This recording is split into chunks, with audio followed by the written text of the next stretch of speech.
Бұл Мекка 4 сәуір 2025 жыл. Бұл видеода сізге кіші қажылықта қалай турсыз өзіңіз жасай алатыныңызды айтып берем. Бұнда келу үшін тек қана виза жасау керек. 50-60 мың теңге тұрады. Оны дистанционды жасауға болады. Билет сатып алу керек. Билет сатып алу ешқандай қиын емес. Қосымшалар қолданасыз. Мен мысалы Skyscanner қолданамын. Және қонақ үйлерде бронь жасайсыз, болды. Мен оған букинг қолданамын. Осы үш нәрсені жасап, мен осында келдім. Жолдасыммен жүрмін. Кеше Мединада болдық, бүгін Меккеге келіп жатырмық. Көріп тұрғаныңыздай, адамдар өте көп. Бірақ ораза бітті, көп иқтиқафтан шығып үйлеріне қайтты. Және осы сәуірдің аяғында қажылық басталады. Сондықтан қажылық кезінде тек қана қажылыққа виза алған адамдар кіре алады. Білесіздер, әр елге шектеулі сан бар. Мысалға, осы елден 5 мың адам қабылдай аламыз, осы елден мысалы 10 мың адам дегендей. Сондықтан ауа райы ондай қатты ыстық емес. Бұнда біз таксимен келдік. 4 сағат жарым жүріп келдік. 140-160 ұстап келді ғой жүргізуші. Міне осылай ихрам деген осылай ақ киім, үсті киіледі. Оны киместен бұрын толықтай тырнағыңызды алып, ғұсыл құйынып, сабынсыз ешқандай жуыну керек, қарапайым. Сол ихрамға ниет алып. Және манағы мен көрсетіп кеткен Медина шығып бара тұрғанда Зүл-Хулейфа мет. Сол жерден миқаттан 2 ракат намаз оқып ниет аласыз. Сол жерден жалпы ихрам халіне кіресіз. Ихрам халіне кіргенде яғни адам өзінің шашын жолмау керек, тырнақ алуға болмайды. Содан кейін осы Меккеде жүрген, яғни тұрған ағаштарды сындыруға немесе жалпы жерде жүретін не бар? Құрт құмырсқа, соларды өлтіруге болмайды. Енді оны айтқанына жалпы адамдар туралы айтпай қойғыда болады. Адамдармен ұрысып, итерісіп, ерегесуге болмайды. Жалпы ихрам халінде тек қана зікір айтып, солай осындай таза халге кіргеннен кейін көріп адамдар өте көп. Жалпы кіші қажылықты жасау ол 4 қадамнан тұрады. Біріншісі сол манағы миқат, Зүл-Хулейфа деген миқаттан намаз оқып ниет алу. Біріншісі сол жерден пайғамбарымыз саллаллаху бұрын сол жерге намаз оқып, сол жерде ниет алған кіші қажылыққа баратырмын деп. Екіншісі осы тауап жасау, Кағбадан 7 рет айналу. Сосын Ибрахим алейхиссалам миқатынан 2 ракат намаз оқу. Сосын Сафа Маруа бар, содан 7 рет бүйтіп өтесіз, оны да видеоға түсіремін. Сосын барып шаш алу. Пайғамбарымыз саллаллаху сол умра бітіргеннен кейін шашын алған, оның сауабы мол. Сол кісі солай жасағаннан біз де солай жасаймыз. Сол осы 4 қадамнан тұрады, 1 сағат жарым кетеді оған. Сосын умраңыз бітті. Міне осы жерден тауап бастайсыз. Бұл Кааба. Көріп тұрғаныңыздай адам көп. Осыны 7 рет айналу керек. Мына қара тас осы жерде. Осы қара тастан тауап басталады. 7 рет айналу.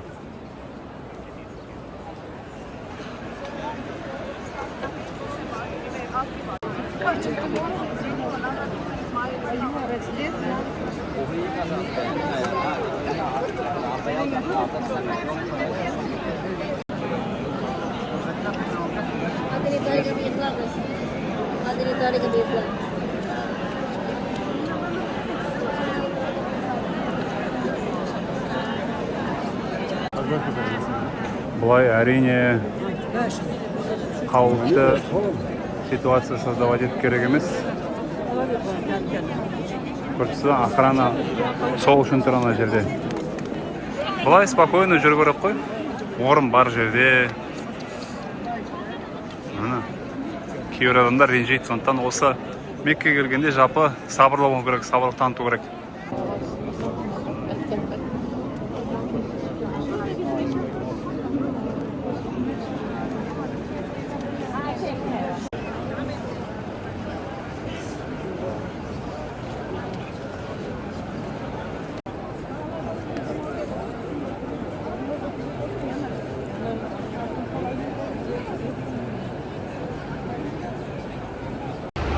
Біз 7 рет Кабадан айналып тауап жасап болдық. Енді Сафа Маруа деген жерге бара жатырық.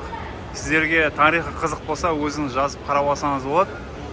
Бұл Ибрахим алейхиссалам пайғамбардың әйелімен байланысты. Сол кезде болған оқиға, сол кіші қажылық пен қажылықтың бір парызына кіреді. Осыларды міндетті түрде жасау керек. Тауафтан кейін 2 ракат намаз оқу керек Мақам Ибрахимнің артында. Сонда мұнда жасайтын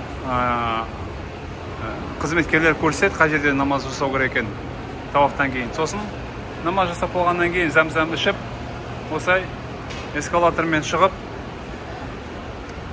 Сафа Маруаның қазір көрсетем сізге 7 рет қалай айналу керек екен. Ол тек қана тіке жүру керек, тіке жүріп, солға бұрылып, қайт тіке жүріп. Міне осы жерден Сафа деген жүріліс басталады. 7 рет айналу керек. Көріп тұрсыз, адамдар ондай көп емес, орын бар, мынаның іші салқындау, кондиционер, міне вентилятор, көріп тұрсыз, бәрі жасап тұр. Іші жарық. Сондықтан бұл ондай қиын емес. Міне осы жерде зәм-зәм ішеді міне.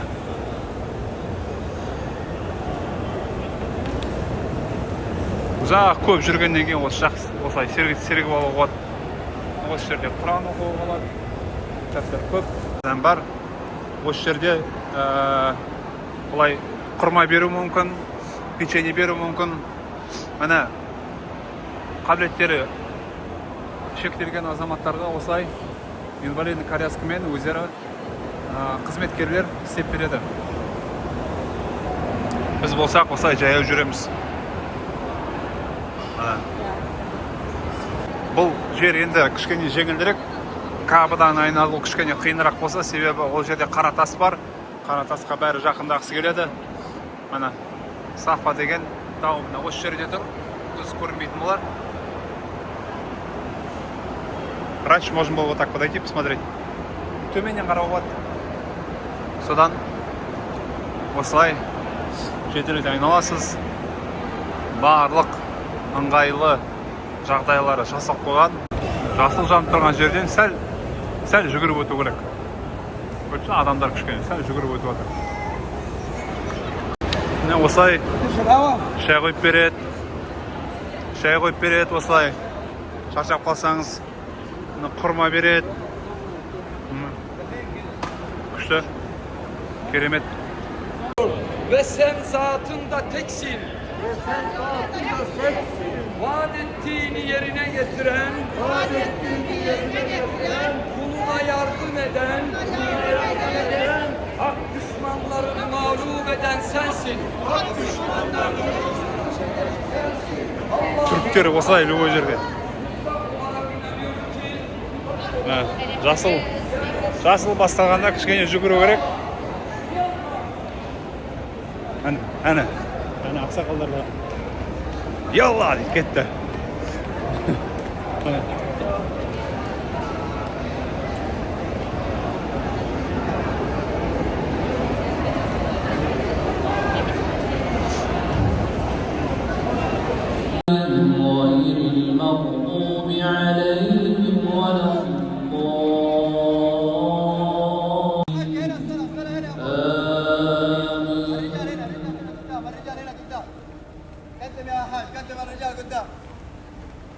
أرأيت الذي يكذب بالدين فذاك الله أكبر.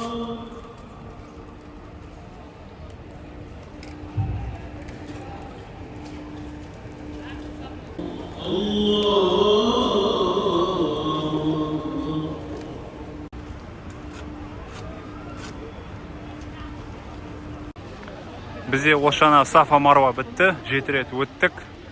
Енді умраның кіші қажылықтың соңғы қадамы қалды, ол шаш қию. Шаш қию, яғни умра жасап болғаннан кейін пайғамбарымыз саллаллаху алейхи ва саллям шашын қиған, шашын қысқартқан екен. Сол сүннет, жалпы сүннет сөзін түсінбейтін болсаңыздар, ол пайғамбарымыздың жасаған іс-әрекеттері. Яғни ол соны жасаса, мұсылмандар да соны жасайды дегендей. Ол сүннет болады дейді ғой, яғни ол оның сауабы болады деген сөз. Міне қараңыз, өте әдемі архитектура, сырты барлығы жаңадан жасалған, жаңарта береді жыл сайын. Міне ең танымалы ғимарат, сағаты бар. Жалпы өте жеңіл өтті, кіші қажылығымыз өте жылдам өтті, барлығы жоспарлағандай болды. Мен тек қана бір қысылғаным, таксимен қысылдым. Неге? Себебі бұл жақта такси қымбат деп естідім да. Мысалға бір бағаны айтады, сосын басқа бағаға шығады дегендей. Бірақ сонда да бұрын ешқашан Uber қолданып көрмеп едім. Осы кезде Uber қолданып өте ыңғайлы екен. Бір жерден бір жерге 2000-3000 теңге жетіп алғанбыз. Сосын тағы қандай мәселе болды. Мединадан Меккеге такси қалай? Ұзақ қиын болған екен? Жоқ, қиын болған жоқ. Кондер бәрі жасап тұрды, жылдам келді. Круиз контрольмен 150-160 ұстап отырды. Сондықтан барлығы, яғни қалай айтсақ екен, тілегенімізге болды. Осылай енді, кашаш қиын болды. Сосын қонақ үйге барам, осы жердегі Uberмен кешкі ас ішеміз. Ертең бұйырса Мединаға қозғаламыз, сосын ары қарай Абу-Дабиға қашамыз. Міне шаш алатын жер. Көрейік қазір қалай алатын. Мен единичка алым кетпір негізіне, бірақ. Окей. Шашын алайын деп жатыр. Машинка жоқ екен. From YouTube. السلام عليكم. عليكم السلام. أنت سعودي؟ تونسي. تونسي. تونس. ما شاء الله. أنت parles français? شوي. Окей. برشا. Жақсы.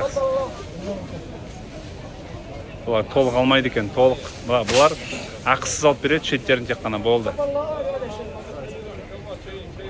Күшті, керемет. Бір шет алып тұрмын, ақысыз. أين النساء؟ لزوج. أين؟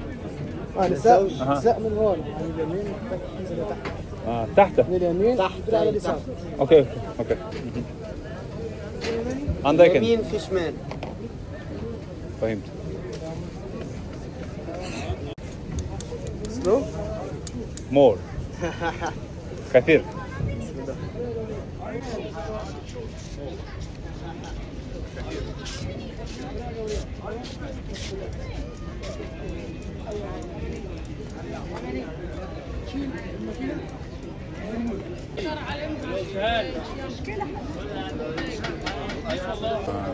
Қазір кешкі ас ішеміз. Күшіміз қалса, ертең тағы бір умра жасаймыз. Бізде толығымен 2 сағат жарым кетті. Күн ыстық болмағасын, күшіміз көп кетпеді. Себебі жолда бізге құрма беріп, су беріп, зам-зам іштік дегендей. Келіп, кіші қазір жасап алсаңыздар қауіп болсын.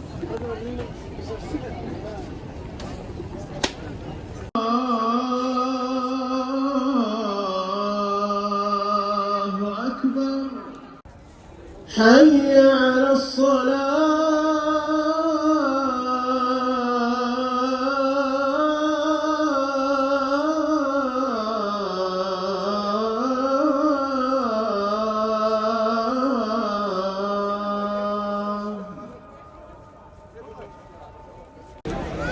Бұл адамдар намаздан кейін, түнгі намаздан кейін үйлеріне қайтайын деп жатыр.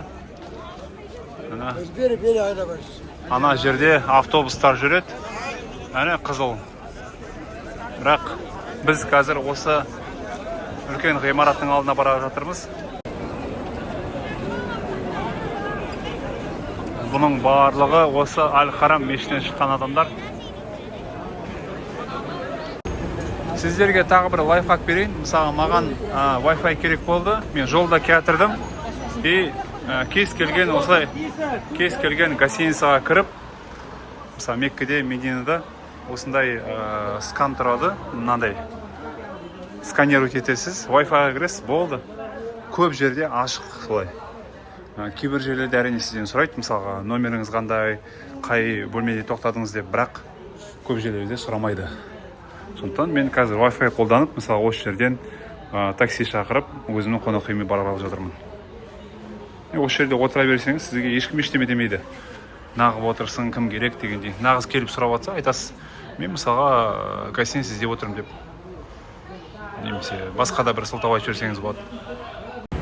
Ал біз Uberмен емес, сырттағы такси ұстап бара жатырық. Негізі 30 реал дейді, бірақ көрерміз. Шын 30 реал бола ма, әлде одан қымбатырақ бола ма?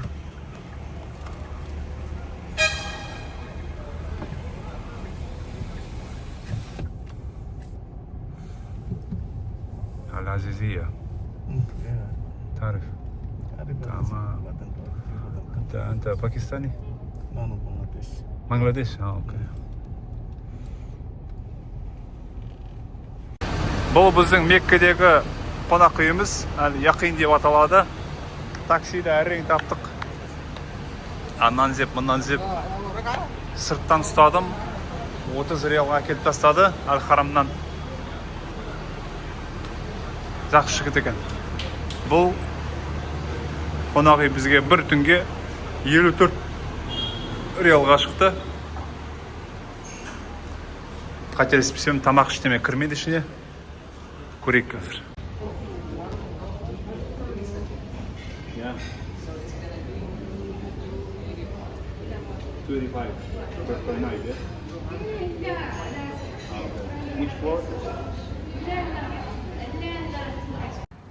Бұл Меккедегі қонақ үй 54 реалға шықты. Халидин қараңыз, шаршап кеткен.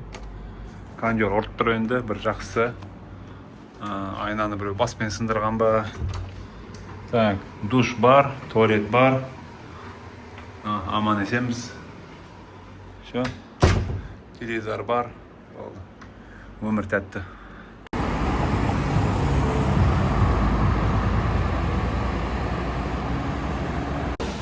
Біз кешкі ас ішеміз деп қатты шаршағаннан ұйықтап қалғанбыз. Сондықтан қазір таңғы 7:30. Мұнда келіп пицца алып, пицца мен хачапури. Таңғы асымыз осы болайын деп жатыр. Және осындай міне сок манго мен қарбыздан жасалған. Бір жақсы біздің қонақ үйдің алдынан осындай автобус жүреді екен. Әл-Харам мешітіне. Сонда 1-2 сағаттан кейін шығып, асықпай сонда болып, ары қарай Мединаға жол тартамыз.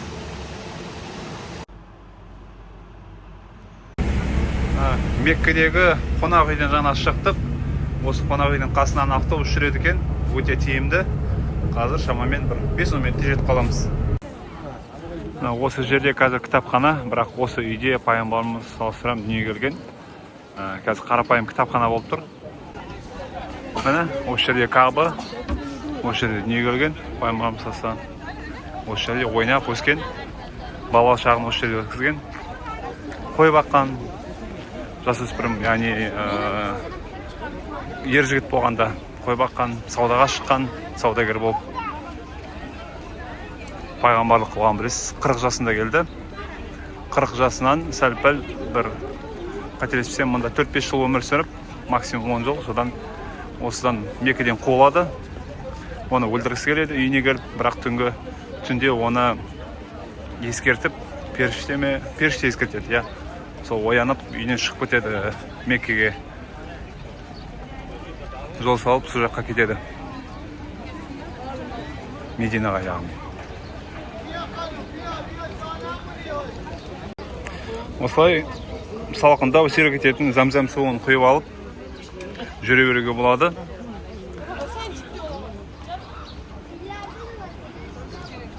Пайдасы зор, зәмзәмнің.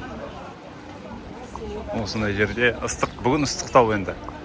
Ыстықта ауа райында зәмзәм керемет. Қазір енді күн ыстық болғандықтан осылай ауаны кішкене ылғалдатып, адам көп болғасын, кішкене жеңіл болсын деп осылай су шашып жатыр.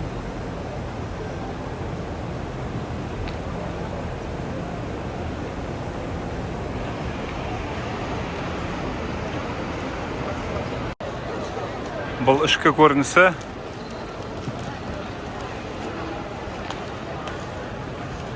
Барлығы бар. Сувенир ма, әтір аласыз ба, Құран сатып аласыз ба, таспих сатып аласыз ба, барлығы бар. Бірақ қымбаттау енді. Себебі міне Аль-Харам мешіті осы жерде тұр.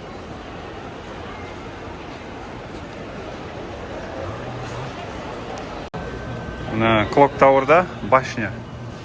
С часами деген сағаты бар башня бар ғой. Соның ішінде 4-ші қабатта фильтр кофе бар екен. Сондықтан жігіттер келіп атсаңыздар, осы жерге келіп фильтр кофе ішуге болады. Мына біз мыналарға көп қызықпаймыз. Микаты мен мысалы ашып көрген жоқпын әлі. Turkish кофе, мәссаған, Spanish бар, French дейді, ойбай, түрлері бар. Каракмен ішпеймін, Saudi кофе дейді, мәссаған. So what's Saudi coffee? How different is that? These are the masala coffee. It's like orange, brown, yeah? Yeah, orange color. Yeah, okay. Is it strong? This one is a medium. Filter is stronger? Yeah, it is stronger. Good. Okay. Мынаны байғұс әйелі жіберген болар, супермаркетқа тамақ алып келіп, үйде балалардың қарны ашып жатыр, қайсында жүресің деп. Бұл Меккедегі супермаркет, шығып кетті. Спискісін қарап жүрген бар, мен құсап. Не алу керек еді, не бар еді деп. Телефонға жазылу керек, осым ұмытып қаласың ату, керек емес. Мен інім сукари сұрған, соған сукари алып. Бұл жақтың құрмалары өте тәтті екен. Мен жалпы құрма жегішпін, бірақ құрма тым тәтті болғаннан, секер көп болғаннан аузыма жара шығып кетеді. Бірақ бұлардың құрмаларын кешеден бері жеп жүрмін. Құдайға шүкір, бірде-бір жара шыққан жоқ. Бәлки зәмзәм ішкеннен шығар. Зәмзәм өте қалай шифа дәрі ретінде сондай қасиеті бар да, жақсы. Міне, көріңіз. Неше түрлі финиктің түрлері бар. Мен көбінесе Қазақстанда үйде болғанда ирандық құрма жеп, аузыма жара шығып кетеді. Бірақ екінші күн ондай жарадан аманмын. Қараңыз. Көзге, аузыңызға, барлығының ыңғайын табатын түрлі құрмалар бар. Кофе керек па, печенье керек па, қараңыз, құрманы шоколадқа ораған керек болса. Специялардың түрлері бұрынға деген күшті естер келіп жатыр. Саяхаттың алдында мен айттым ғой, саяхаттың бір пайдасы көзіңізде тояды, мұрныңызда тояды, аузыңызда, қарныңызда тояды, әсерге, жүрегіңізде тояды, впечатленияға. Қараңыз. Көптеген мұсылман бауырлар Starbucks'ты қалай айтсам екен, Starbucks'тан алмаңыз, олар Израильді қолдайды деген сөздерге міне өкінішке орай Мекканың хақ орталығында тұр. Бірақ осай Сауд елдерінде, Сауд қалаларында және Эмиратта Starbucks барлық жерде тұр, ешқай жерде ол жабылған жоқ. Байкот жасаған тек қана жеке азаматтар болар. Бұл Клок Тауэр Аль-Харам мешітіне қарама қарсы тұр.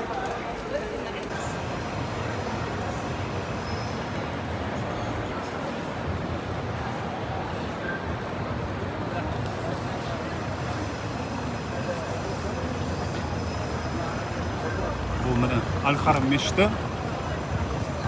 Осы жерде тұрған, мен жаңа шығып келе жатырған Клок Тауэр деген осы үстінде сағат тұрады, яғни сағат деген Клок Тауэр деген башня. Аттақ кафелі осындай. Мен сияқты очки кимесеңіз көзіңіз әбден ауырады. Есімде ең бірінші кіргенде 2013-те кіргенде осында кәдімгідей бүйтіп жүрдім, бүйтіп кәдімгідей. Соның өзінде де 2013-те. Қазір қаншама? 12 жыл өтті. Сондықтан міндетті түрде көзілдірікпен жүремін. Айтпақшы, Аль-Харамға сондай жайпай киімдермен кіргізбейді, тек қана ихрам халінде тек қана талап жасауға кіргізеді, немесе намаз оқуға. Былай уақыттарда сіз харамның ішіне андай киіммен кіре алмайсыз.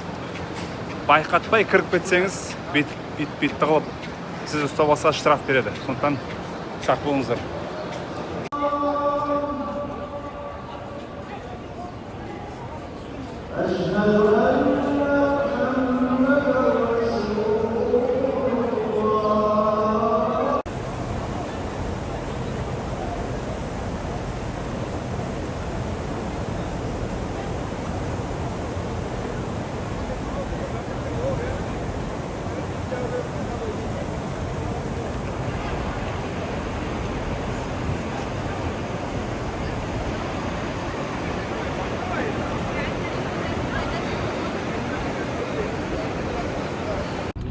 Біз таксиға отырдық. Бұл Меккеден Мединаға барайын деп отырған такси.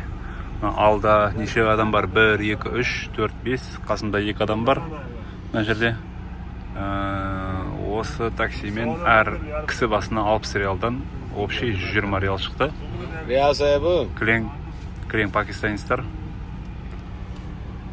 Амандық болса 4 сағат шақырмай жетеміз.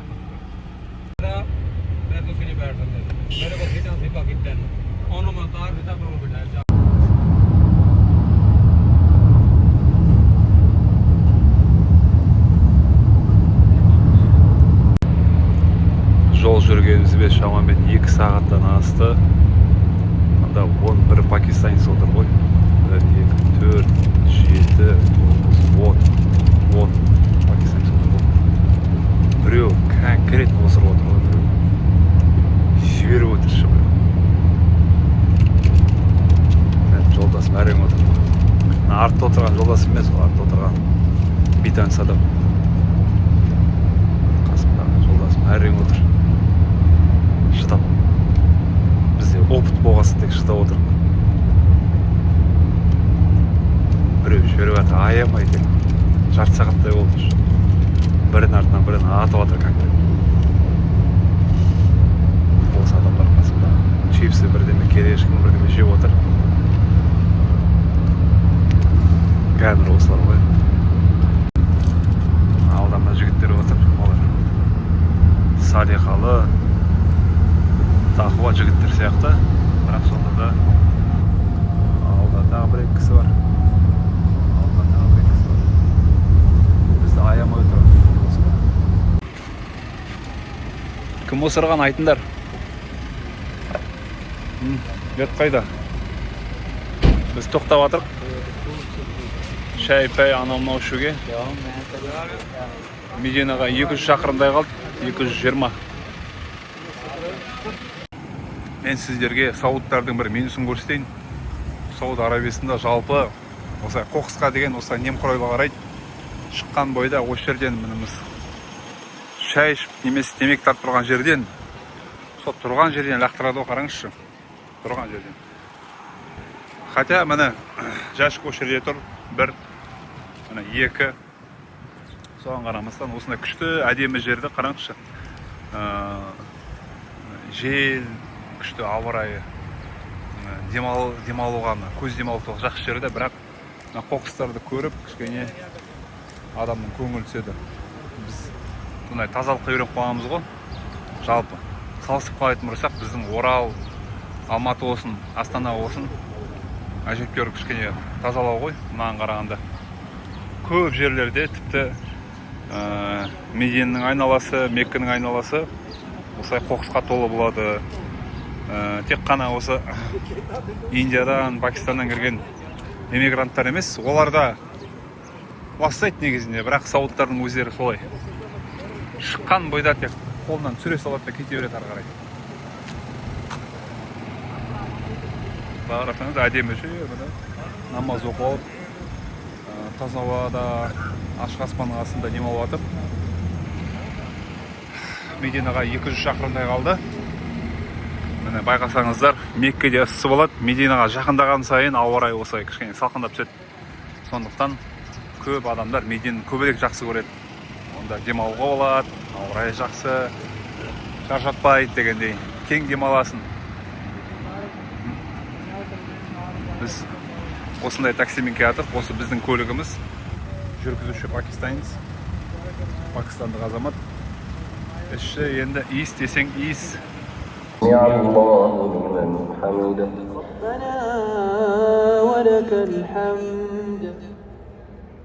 Біз Мединаға оралдық Меккеден. Құдайға шүкір, бәрі жақсы.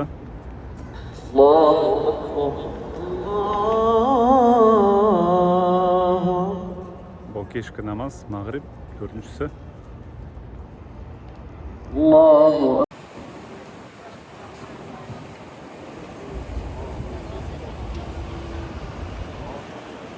Убер шақырдық. Осындай кәдімгідей Масжид Құба, наам. Стереотипқа сиятын сауыттық жігіт бізді апаратыр. Қасында баласы бар екен Қытай. Уберге алдына. Арзанға шықты, 2000 жарымға шықты. Шамамен 15 шақырым жүреміз. Бүгін қонақ үйімізде соңғы күн болды. Онда да бәрі жақсы өтті.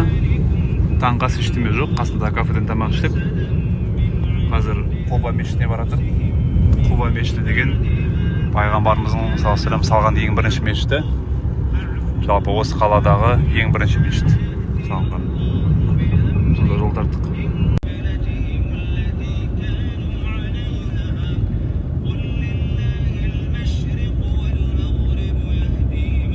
Мінекей бұл Құба мешіті. Өте әдемі, аппақ түсті. Осында келіп намаз оққан адам умра жасағандай сауап алады дейді. Бұл пайғамбарымыз саллаллаху мешітінен бір жақын жерде 40-50 метр жаяу жүретін жерде, яғни ондай қатты жақын емес, бірақ жаяуға жақын деп айтуға болады. Біз қонақ үйімізден бір 7-10 минутте жетіп қалдық таксимен. Міне ауа райын көріп тұрсыз. Меккемен салыстырғанда бұнда бұлтты, желді, кішкене жақсы. Денсаулыққа ондай ауыр түспейді. Жалпы Медина өте сондай жеңіл қала. Кең тыныс аласын. Заттарымызды осылай жинап, 2 рюкзакпен бір жолата шықтық. Түстен кейін әуежайға барамыз. Әзірге осындамыз. Біз қай жерде қай мысықты айналып өттік. Міне қараңыз. Ол да әдемі емес, шашақ өткен, мұрындарын қараңыз. Ветеринар қарату керек екен.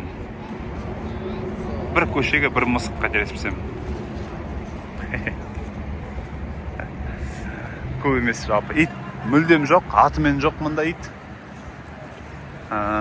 Мысықтар өте сирек кездеседі. Мына қарап жүрек, мына мешіттің мағлұматын аңдайтында. Ең бірінші құрылған мешіт дейді.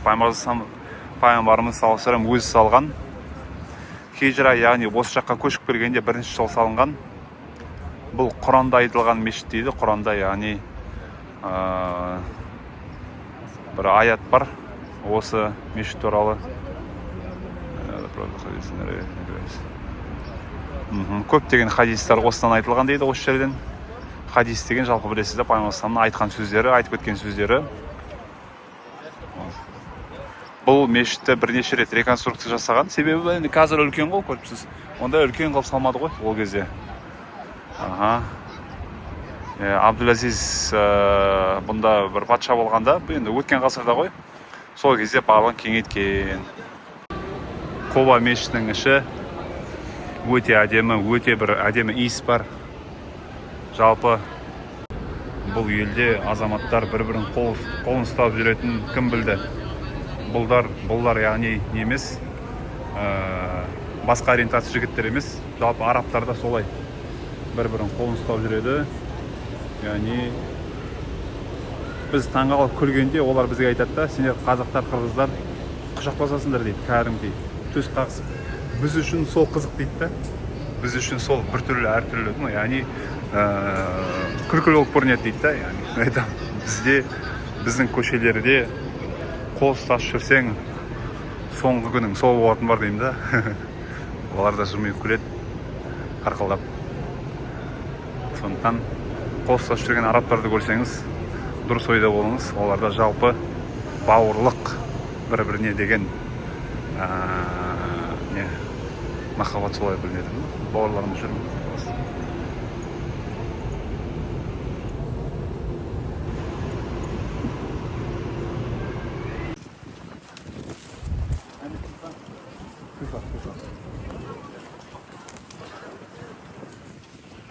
Okay.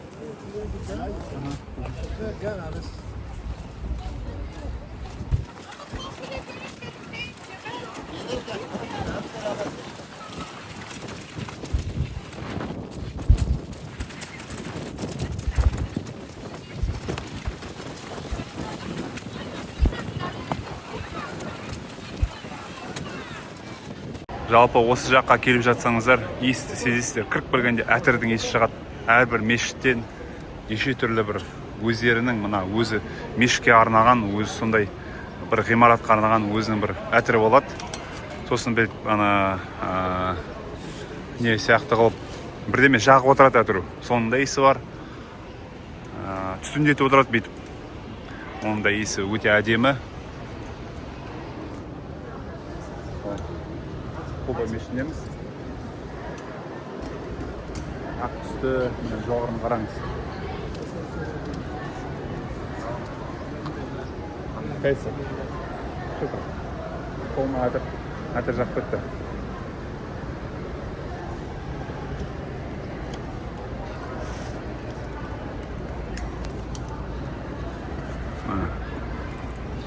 Төбені осылай безендіріп қойған. Жалпы күн түсу керек қой осы жерге. Зәм-зәм суы.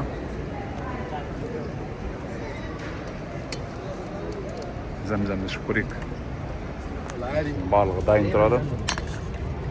Келіп, басып, қойсақ қалай. Керемет. Келіп сіздерге де зәм-зәм суын ішуге нәсіп етсін. Ондай қымбат емес. Ақша жинасаңыз, мен сенімдімін, бір жылда жинап үлгересіз. Қысқаша айтып кетейін. Түркістаннан Абу-Дабиға 50 мың, Абу-Дабидан Мединаға 50-60 мың болды. 110 мың бір жаққа, 110 мың бер қарай. Yani Түркістанға жетіп алу керек. Яғни 250 мың дек, 250 мың сіздің тек қана жолға кетеді. 250 мың жолға кетті ма? 50-60 мың сізде визаға кетеді, яғни 310 мың. Қонақ үй дек, бір 70-80 мың дек, 400 мың. Ары қарай қалтаңызға андай-мындай шығындарға тағы бір 200-300 доллар салып аласыз. Осы Каспийіңізде бір тағы да бір 50-60 мың болса болды. Яғни 400-500 мыңмен тым қиналмай өзіңіз умра жасай аласыз. Бір жыл бойы ақша жинап, бір жыл бойы ютубтан ақпарат қарап, мешіттегі ұстаздардан сұрап, ақпарат жинап, дәрістерге қатысып келсеңіз, дым қиын жоқ. Бұл ел деген туристарға арналған, яғни олар бейімделген әбден. Сіз тіл білмейтін, олар біледі, қолмен көрсетеді, бүйтіп, яғни бір жыл бойы ақпарат жинасаңыз, мен сендім, ешқандай қиналмайсыз. Интернет бар, кіре берсе әуежайдан сим қалсаңыз болды, сізге интернет болады. Мен достарым мұнда ай сайын келіп жатыр. Олар ағылшын да білмейді, араб тілін де білмейді. Ай сайын маған жазылам деп лапша іліп болды, бірақ сонда да тіл білмесеңіз де проблем емес. Жалпы ақшаның ретінде шығаруға болады. Мен сенімдімін, 1-2 жыл шыдап бір дисциплин танытып, тәртіп танытып, ниет қойсаңыз, дым қиын болмайды. Яғни ай сайын бір 40-50 мың деп түсіріп қойсаңыз, умраға деп. Тіпті даже 2 жылға санайықта 20-25 мыңнан ай сайын умраға деп копилка ашып салып тұрсаңыз, қандай сауап болады деймін да. Сондықтан сол үйреніп қаласыз. Әр айлығыңыздан саяхатқа ақша шығарып қоюға. Бұл біз сияқты саяхаттап жүрген блогерларды қарап тұрсаңыз, көзіңіз жетеді де, ол қиын ештеңе жоқ екен. Егер бұрыннан ойлап жүрсеңіз, мен сізге схеманың бәрін айтып бердім, қиын ештеңе жоқ. Алып батырғандай бір жүйе жоқ онан деген. Сондықтан деген ниет қойсаңыз, мен сенімдімін, сізге Құдай тағала жолыңызды ашып береді. Зәм-зәм су.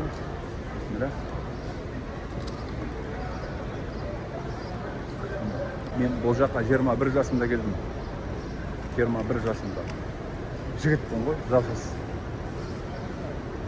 сол кезде мен өз ақшаммен, құдайға шүкір да, жинап, жатсылда ма, 8 айда ма, жинап келдім бірдеме қылып.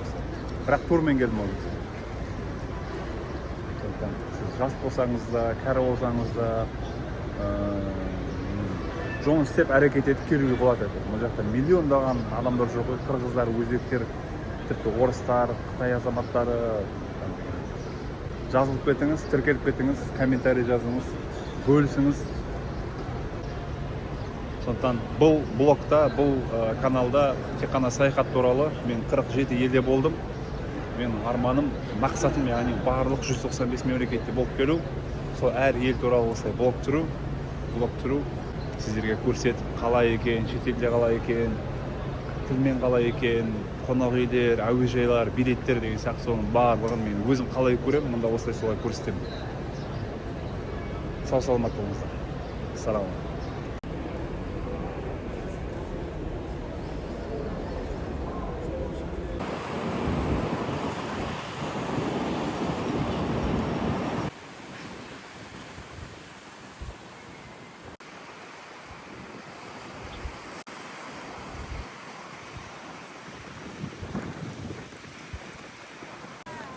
Бір сөз айтып жіберсеңіз. Қалайсыз жалпы? Патша қалай? Виски жеп тұрсыз ба? Бала-шаға, жанұя, не сауап?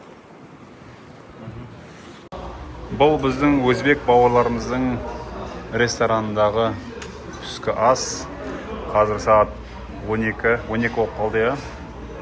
12 қазір тамақ ішіп болғаннан кейін мешітке барып біз намазымызды оқып алып, ары қарай сол жерден автобуспен әуежайға басамыз.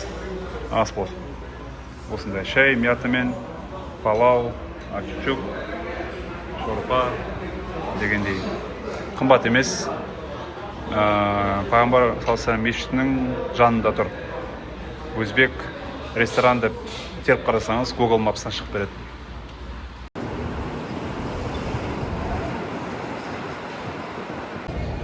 Мешіттің территориясы өте үлкен, кәдімгідей бір микрорайон болып болады ғой.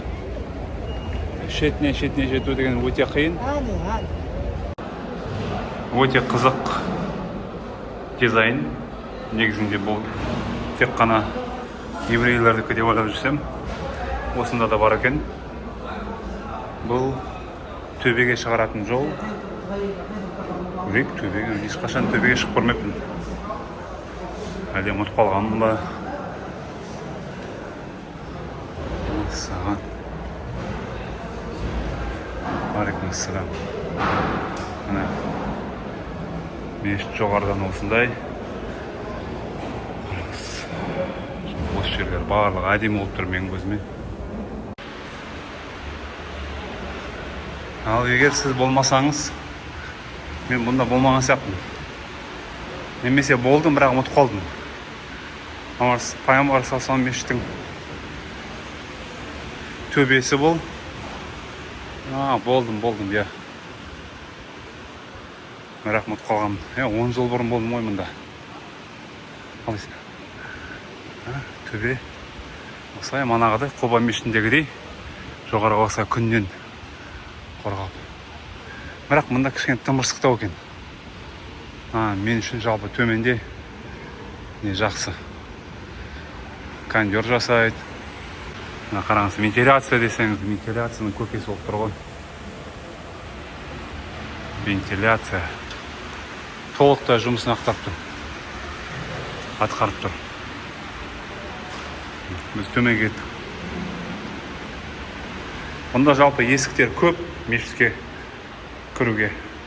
Әйел адамдар бөлек келеді. Сондықтан кіріп келе жатқанда есік алдындағы күзет айтады сізге, басқа есікке барыңыз деп. Қарашы, әдемі есіктер. Тұнып тұрған кафель барлығы дорого бағаты. Иіс әдемі, көзге де барлығы әдемі. Мешіт десең, мешіт деп айт. Ана, сіз байқаған боларсың. Зам топ тұр барлық жерде. Кіріп алып, осына намазыңызды оқып. Сол себептен Фатиха деген ашатын. Влог, или YouTube, на. Кетіп батырған жігіт, осына мен инстаграмымды, ютубымды барлығын сұрап алып, тіркеліп қойды. Осы жерде кіреберісте шай береді екен, тегін. Осы жақтың тегін шайлермен, тегін құрмаларына тойды қал. Шокран, хабиби.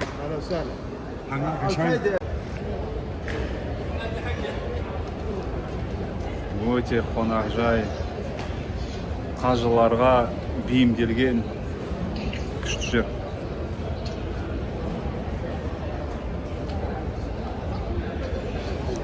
Мына шай деген Jamil cidden buldur. Ladidun cidden buldur.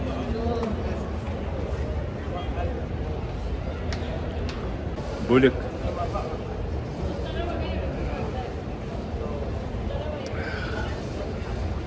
Өмірге ырза болып тұрмын жалпы.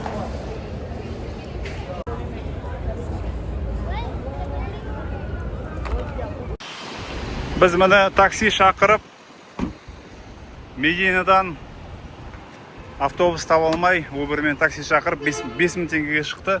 Әуежайға бара жатырмыз. كريم أنا أعرف أنا أشتغل هنا تاكسي حرب طلاب شعب طيب Бұл Ухудтау екен. Өте әдемі. Мекке мен Мединаға жалпы жақсы үйлесіп тұр. Ухудтау. Ауа райы да жақсы, тау да бар, пальмалар да бар, күшті. Құрмалар да тәтті. Әуежайға келдік. Міне тіркелуден өттік. Осы жерден ресми түрде біздің саяхатымыз аяқталады. Сіз тіркеліп кеттіңіз каналыма, бөлісіңіз, лайк қойыңыз, комментарий жазыңыз. Көп рахмет. Бірге болыңыз. Саяхаттарда осылай барлығын сізге көрсетіп жүремін.